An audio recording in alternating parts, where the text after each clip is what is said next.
Gary Habermas, an American historian and New Testament scholar, puts forward 6 independent pieces of evidence that the vast majority of scholars, even skeptical scholars, agree as being established facts regarding the resurrection of Jesus Christ. Oh, great! We've got yet another YouTube apologist who is taking his notes from Gary Habermas, one of the worst resurrection apologists around, because he has these minimal facts that don't actually prove the resurrection, but he thinks they prove the resurrection. And so he makes this logical leap to say that Jesus resurrected, and that's proved historically. Well, I, for one, can't wait to see what Pastor Kyle Bailey has for us today. So if you heathens want to fuck around and find out how bad the evidence is for the resurrection and how bad this guy's rebuttals to common arguments against the resurrection are, then please stay tuned.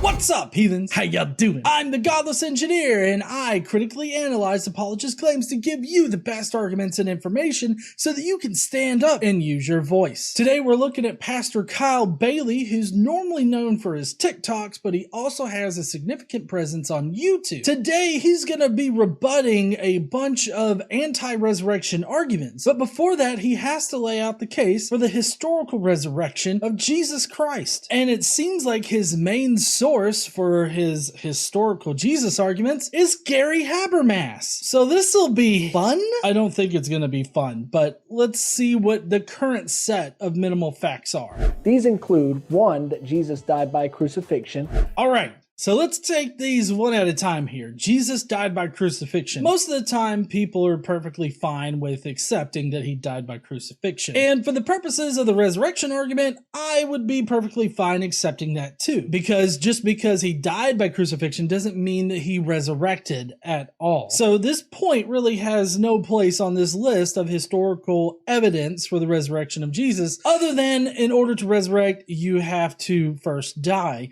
But just because you die does not mean that you resurrect, so there's really no point in it being here. But on a more critical note, the only place that we get that Jesus was crucified is in Paul's epistles. There, Paul is not exactly clear as to who crucified Jesus. He definitely doesn't ever indicate that the Romans did it. He only vaguely references the archons of this aeon, which could potentially mean the Romans, but more than likely, considering how that phrase was used at this point in time and how Paul uses similar phrases in the rest of his epistles, it seems more likely that it's talking about Satan and his demons. But we'll leave that for a different video. But the important point here is that the only evidence that we have that Jesus was crucified comes from Paul's visions. All right, what's number 2 on the list? 2, that very soon afterwards, his followers suddenly and sincerely came to believe that Jesus resurrected from the dead. And again, the only evidence we have of this are Paul's epistles. But even still, with Paul's epistles, he only denotes that people were apostles, not disciples. So they weren't the direct followers of Jesus, like during his earthly ministry or anything like that. They were people that Jesus supposedly appeared to after his resurrection. Apostles like Cephas and James the Pillar, as well as Paul, received these visions, and those were the only way, other than the scriptures, that they were able to get information about Jesus, like his crucifixion or any of the things that he commanded that they do. And as far as quickly believing, we don't really have a solid date as to when Jesus was killed. Most people date it to the early 30s, which for the purposes of the resurrection, again, I am perfectly fine dating it then, but it's very important to note that we don't have any solid evidence that places Jesus' death anywhere in history. We just know that it happens before Paul converts to Christianity, which seems to have happened in the late 30s or early 40s by Paul's account. The Jewish Christian community was already growing by that point. We have no idea at what point before Paul writing about his experiences that Jesus was killed, if he ever was. All right, what's his third evidence? 3, that their lives were transformed as a result, even to the point of being willing to die specifically for their faith in the resurrection message. Well, the only evidence that we have of this comes from the book of Acts, Acts, which was written by the same author that wrote Luke. But Acts is most likely pure historical fiction.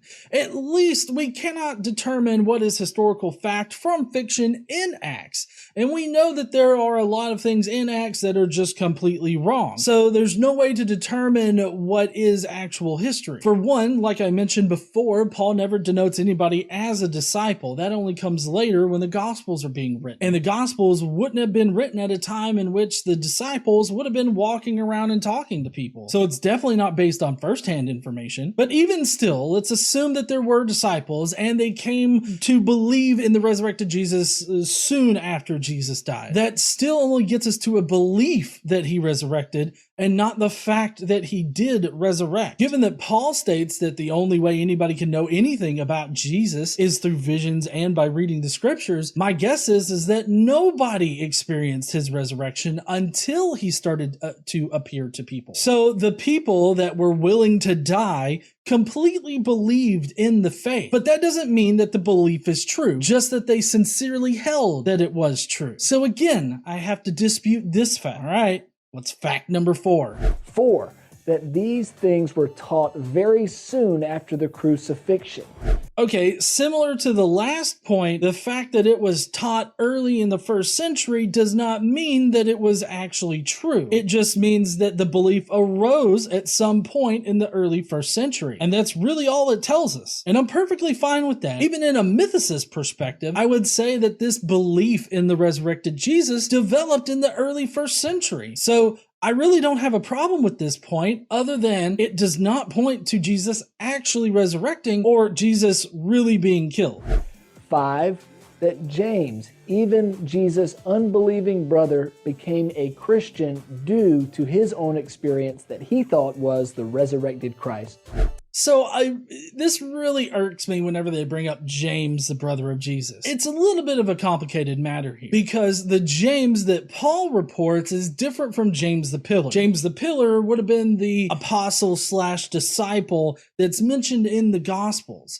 So the brother of Jesus is not the same person as the apostle James. And so at this point, Gary Habermas and Pastor Kyle Bailey are both conflating those two figures. The supposed brother of Jesus, being a completely different person, was not skeptical of Jesus or anything like that, at least as far as we can tell from Paul's evidence. And all Paul's evidence shows us is that there was a guy that was known as the brother of the Lord. With one caveat there, I think brother of the Lord was just a general title for general Christians. So I don't think that Jesus had a brother named James. I just think that prior to being called Christians, that was probably their cultic title. And there's sufficient evidence for this all over Paul and his use of familial language. He usually uses it in a fictive kinship type of way instead of a blood relation. And we see this often in Paul's epistles, so it's kind of hard to argue around it. But still, the fact remains is that point number 5 just doesn't make any sense because of the conflation of the two different Jameses. Finally, 6, that the Christian persecutor, Paul, formerly known as Saul of Tarsus, also became a believer after a similar resurrection experience. This point, similarly, like all of the rest of the points in this list, does not affirm a resurrection. Just because Paul had hallucinatory visions and read the scriptures a lot does not mean that Jesus really resurrected in history. All this points to is that people easily believed in the resurrection early in the first century, but it still only tracks back to the belief arising. Most of the points in this list can only affirm the fact that the belief about Jesus arose in the first century, at the early first century. And I don't dispute this. Even in a mythicist perspective, I wouldn't dispute this. The belief definitely arose in the early first century. And that's all that Gary Habermas' Minimal Facts or Pastor Kyle Bailey has done here. It's kind of hard to argue against the anti-resurrection arguments when all of your points that prove the historical resurrection don't really prove the historical resurrection. But still, let's see how he does against the anti-resurrection arguments. These 6 facts directly support the claim that Jesus did rise from the dead. Again, no, they don't. And I've already laid out why, but this is the logical leap that I was talking about earlier in the video. They logically leap from the belief arising to this belief being true, and they haven't built themselves a bridge in order to get there. But are there any feasible alternatives in explaining the rise of the world's most influential religion? So you're saying that gullible people believing things that seem ridiculous but give them hope and some kind of pleasure, that's not good enough? I feel like that's the easiest explanation to come up with. Gullible people easily believe weird beliefs. Like, I feel like that's a pretty easy counter that's natural, so it definitely supersedes the supernatural explanation. You would have to provide some kind of evidence that definitely shows the resurrection happened, which you have yet to do so in this video, and my guess is that you're not going to do so. Unhinged and unrelenting skeptics have proposed a variety of alternative and untenable reasons that the early Christians would come to believe in the resurrection. I'm unhinged! I think natural shit occurs naturally and supernatural shit probably doesn't because there's no evidence for it. I'm just unhinged! I promise, honey, I'm okay. I'm fairly positive, but I am an unhinged skeptic. These proposals include the mass hallucination hypothesis. All right, so let's start with each one of these that better explains the quote-unquote evidence. Number one is mass hallucination hypothesis. Now, this would be for 1 Corinthians 15:3-8, where Paul tells us there were mass sightings of this resurrected Jesus. Even 500 people saw the resurrected Jesus. But on a very surface level for that, we don't know who these 500 people were. And if they did exist, let's just go ahead and assume 500 people had, visions or hallucinations of this resurrected Jesus. Paul doesn't tell us about what they saw, if it was the exact same thing as everybody else. He doesn't tell us anything about it. So as far as a mass hallucination goes, and everybody seeing something different but agreeing that it was Jesus, is something that could happen, and it's a phenomenon that has been known to happen. Also, another thing is that this is a natural explanation. And as I've always said, natural explanations will always supersede supernatural because they have far more explanatory power than the special magical explanations. The elaborate conspiracy hypothesis. This one's lower on the list as far as good arguments against the resurrection. I don't think that anybody really needs to posit an elaborate conspiracy. I feel like this one is kind of thrown in as not necessarily a straw man, because I'm sure that there are some atheists out there that are like, there was a conspiracy. But I think that it's highly unlikely a conspiracy did exist. I think that they sincerely believed in the resurrected Jesus. And like I've pointed out in his, 6 facts, all arguments can only get us to a belief arising. So there's literally no need for a conspiracy there. It's still low on the list as far as plausible or parsimonious explanations, but it's still far more plausible than magical Jew resurrection. And what I call the Jesus didn't really die hypothesis. I don't go with this particular hypothesis, the whole swoon theory. I think that it might be possible. We do have records from Josephus of somebody being pulled down while they're still alive and being able to survive, at least one person being able to survive a crucifixion. But I mean, they were pulled off of it, kind of early into their punishment or execution, so they were able to survive. And another thing is that 2 more people at that same instance were pulled off, but they did not survive. So while it is possible, I don't think that it's plausible that if Jesus was crucified, there was this whole swoon thing. But again, however unlikely the swoon hypothesis is, it's still far more plausible than a magical resurrection by God, which even early Roman historians rejected. I know I'm stopping this a lot, but he makes a lot of bad points in quick succession in the video. But as far as Tacitus goes, he most likely got his information from Christians in the 2nd century, either directly or indirectly. He had a connection with Pliny the Younger, who was busy interrogating Christians at the exact same time in the next province over. So he could have learned about Christians through Pliny. But ultimately, this section in Tacitus only affirms that Christians were in Rome in 64 CE, and that's what we would expect by 64 CE. So this doesn't actually prove that a resurrection happened. All it does is prove that Christians in the 2nd century believe these few things, and these few things aren't necessarily tied to history. Next is Josephus, which he's quoting the Testimonium Flavianum here, and the Testimonium Flavianum is most likely completely interpolated. I have an extensive video on both of these guys, and I'll have that in the description or in the cards there, so that you can go and check out the longer explanation for why these two guys don't prove either that Jesus existed or that he resurrected. But what shall we say to the other proposals? Regarding the mass hallucination hypothesis, there are multiple problems. One is the diversity of resurrection appearances. To persuade someone that a mass hallucination occurred, it would be more tenable if the hallucination happened with maybe one group in one location at one time. But Jesus is not only recorded as having appeared to different individuals, but also different groups in different geographical locations under different circumstances. So while yes, multiple different people had different hallucinations or visions of Jesus, the only ones that we can really verify come from the apostles. And the apostles don't really describe how Jesus looked or anything of that nature. They just described having a vision of the Jewish Messiah named Jesus or Yeshua. Most of the appearances that he talks about comes from later documents where they were most likely just making things up or filling in for these post-resurrection appearances to people. He really heavily focused on the doubting Thomas section where, Thomas fingers his various holes. But that particular incident comes from the Gospel of John, which is a 2nd century document. We don't know who wrote it, but we definitely know that person used these synoptic gospels in order to generate their gospel. So it definitely wasn't from any kind of eyewitness source. It also adds to it that they don't name any eyewitness sources. They ambiguously name the disciple that Jesus loved, which scholars have pegged as being Lazarus,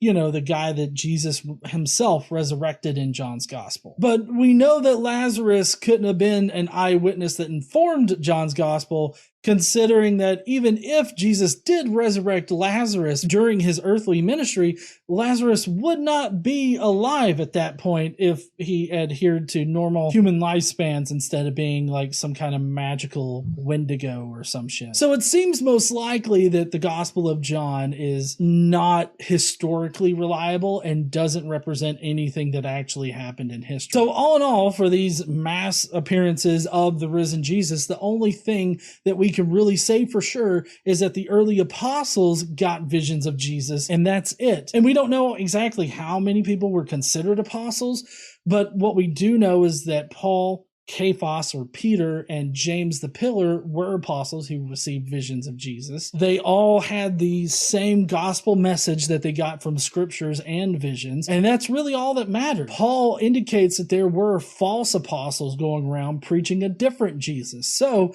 we know that there were other apostles that supposedly had visions of a Jesus that was different than the Jesus of Paul, Peter, and James the Pillar. So I would really love to know how Pastor Kyle Bailey argues around that point. But let's see what else he's got up his sleeves. There's also a familial element to this matter. It's well known that the brothers of Jesus, two of which wrote letters in the New Testament, did not think that Jesus was anything special prior to his resurrection. No, the brothers of Jesus, and now it's multiple brothers, did not write anything. So if we were to take the Gospels as basically being true, at least in the sense of Jesus being an itinerant rabbi that was walking around in the early 1st century, he most likely wouldn't have been literate or be able to write at all. Most likely him and his entire family couldn't read necessarily, because writing and speaking languages were considered separate skills at that time, and I want to say that it's like maybe 10% of the population maybe could read and write. So most likely he couldn't do that. So it's just totally ridiculous to say that any of his brothers wrote anything, for one. For two, scholars have determined through textual analysis and dating these books that they were definitely not written by anybody that knew Jesus because of the time frame in which they were written. At this point in time in history, it was very common to write something and then attribute it to somebody else to give it some kind of air of authenticity. However, after the resurrection, they became highly involved leaders in the Christian movement, facing great persecution, ending with James, the brother of Jesus, being killed in Jerusalem. Now, that particular part comes from Luke in Acts. The rest of all of this persecution of the apostles comes from those two books in the Bible. But there's nothing historically accurate about them, or at least we can't determine history from fiction in those books, so there's no way to know if any of this stuff is true. The problem is that they completely believed in their idea of a resurrected Jesus. They didn't invent it necessarily, but they wholly believed in that idea. If they believed it to be true because of their experiences, then I don't know why this is any kind of evidence for anything other than these people sincerely believed in what they believed. And I feel like I should take Paul at his word that he believed he got a vision of a resurrected Jesus, and that other apostles, Cephas and James the Pillar, not the brother, James the Pillar, they all had hallucinatory visions of Jesus. I don't see any reason to think that they lied about that particular point. So this point right here just doesn't prove anything.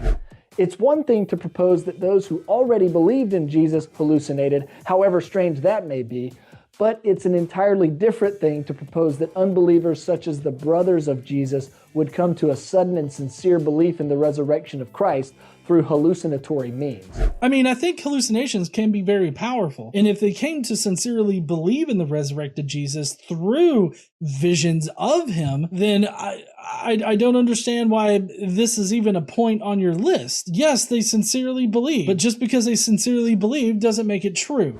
As it pertains to the elaborate conspiracy hypothesis, we also find many irreconcilable problems.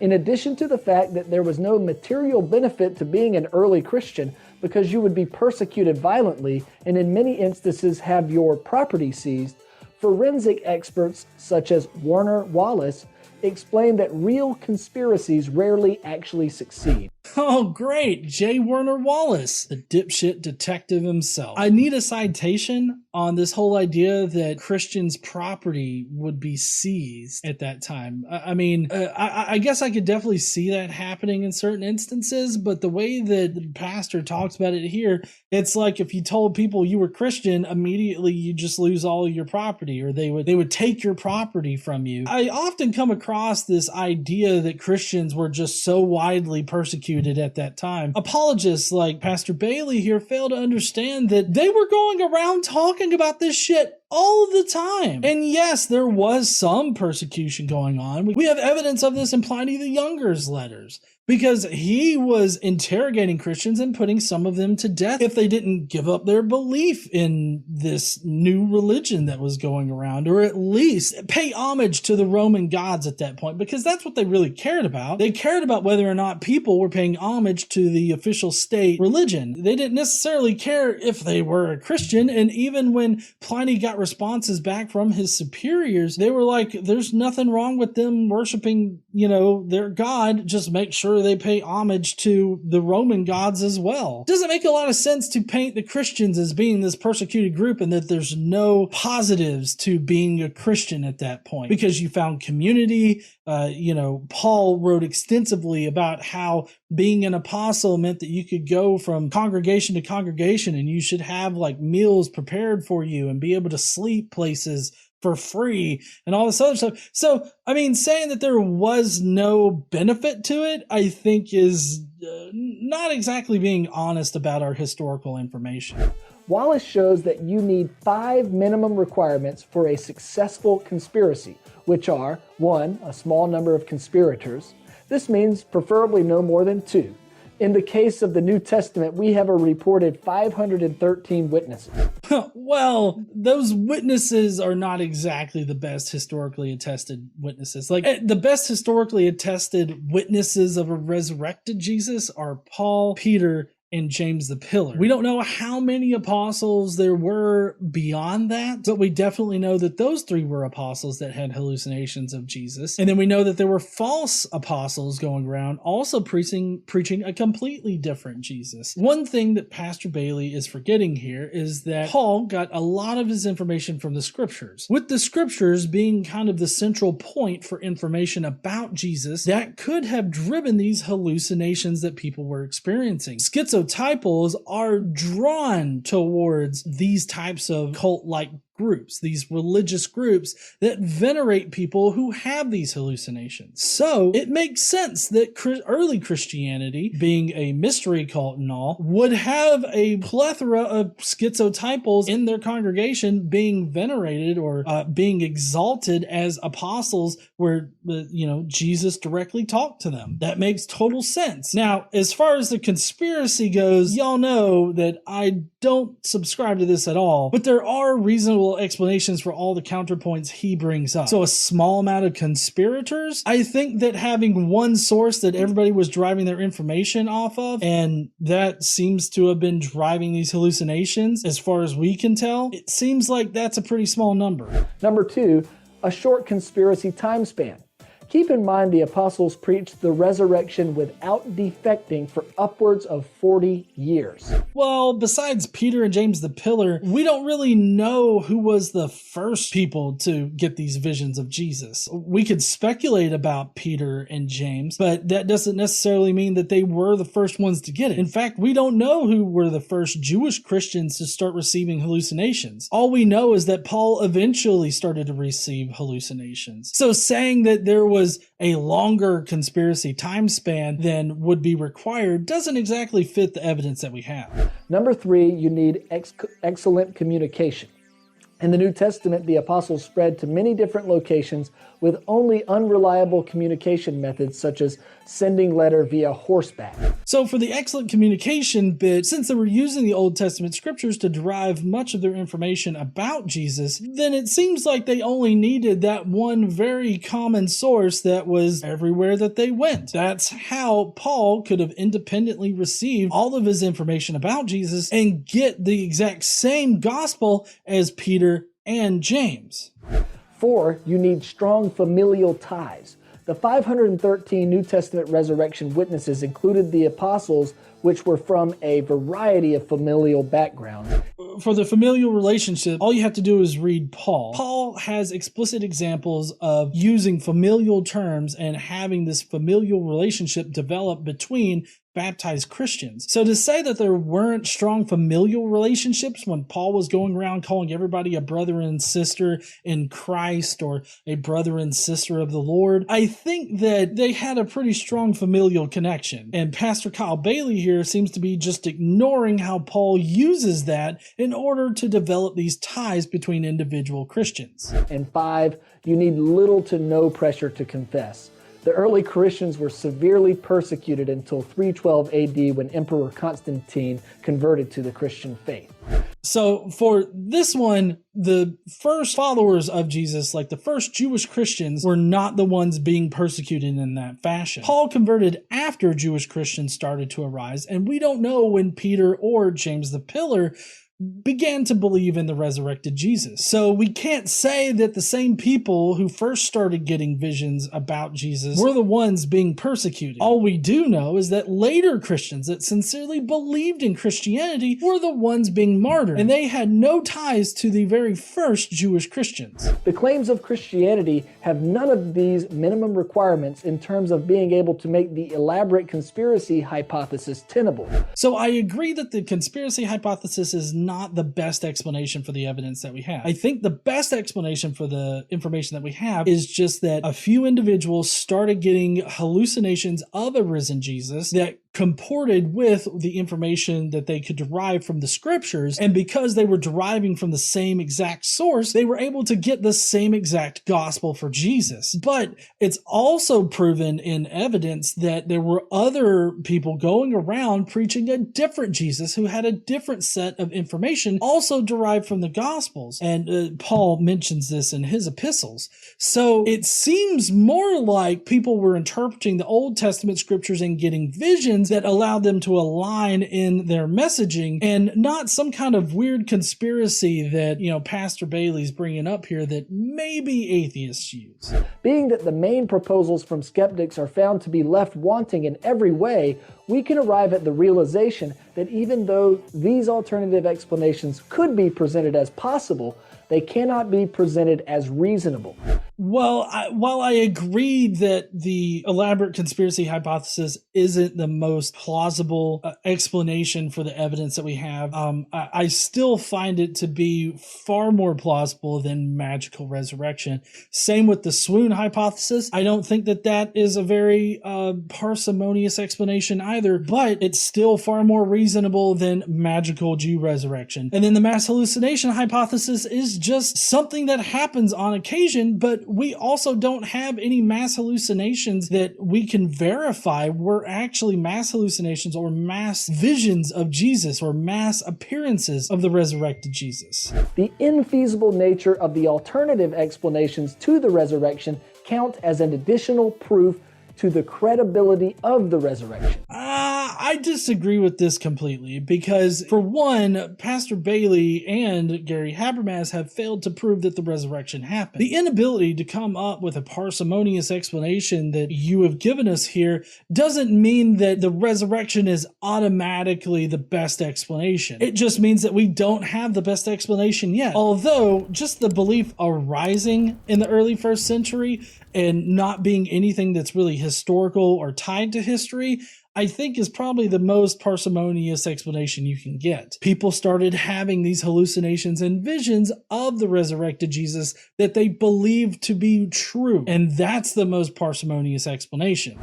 Combine this with the 6 established facts that even skeptical scholars agree with, and you have proof beyond reasonable doubt that Jesus did in fact rise from the dead.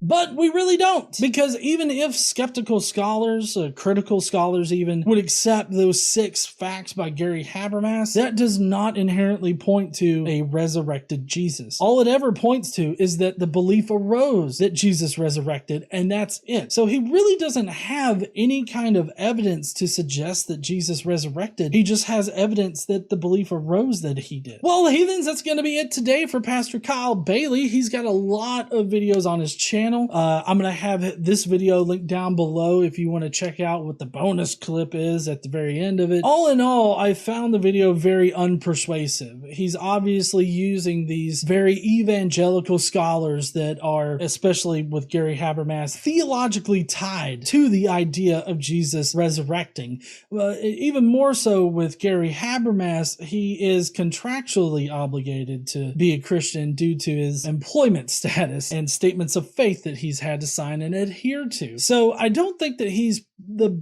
best scholar to go to for any kind of information about a resurrected Jesus. He's definitely beholden to his theological belief in the Bible. All that aside, the facts that he presented do not point to a resurrected Jesus, and they shouldn't persuade you that Jesus did resurrect. But you should be persuaded to believe that the belief about Jesus arose early in the 1st century. And that's it. Thank you, heathens, for watching today. I hope that you enjoyed it. Please go down below. Let me know what you think about Pastor Kyle Bailey's video down here. Do you think that his 6 facts from Gary Habermas really have some kind of weight for the resurrection, or no? Let me know down below. And hey, while you're down there, why don't you smash that like button and subscribe if you like this kind of content. Don't forget to stand up and use your voice. Bye, heathens.